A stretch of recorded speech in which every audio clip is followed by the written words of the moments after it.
कंबर में नौजवान जो घर में फाहो खाधल लाश हथ आयो। वारसन वाक़े खे आपघात करार ॾेई छॾियो आहे। आमदाणी पाड़ेवासी 28 वरहनि जे नौजवान अयाज़ अली ॾेपराणी जो संदसि घर में फाहो खाधल लाश हथ आयो। संदसि वारसन कानूनी कार्रवाई लाइ नौजवान जे मढ़ खे कंबर जे सिविल इस्पताल आंदो, जिते ज़रूरी घुर्जूं पूरियूं करण खां पोइ लाश वारसन हवाले कयो वियो आहे।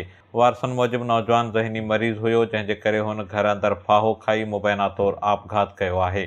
इंतहाई अफ़सोसनाक ख़बर आहे कंबर खां, जिते नौजवान जो संदसि घर में फाहो खाधल लाश हथ आयो आहे।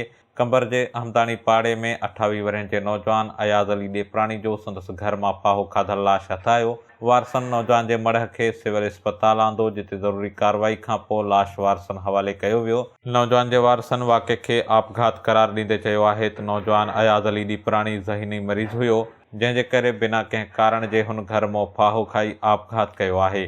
HSTV न्यूज़ कंबर।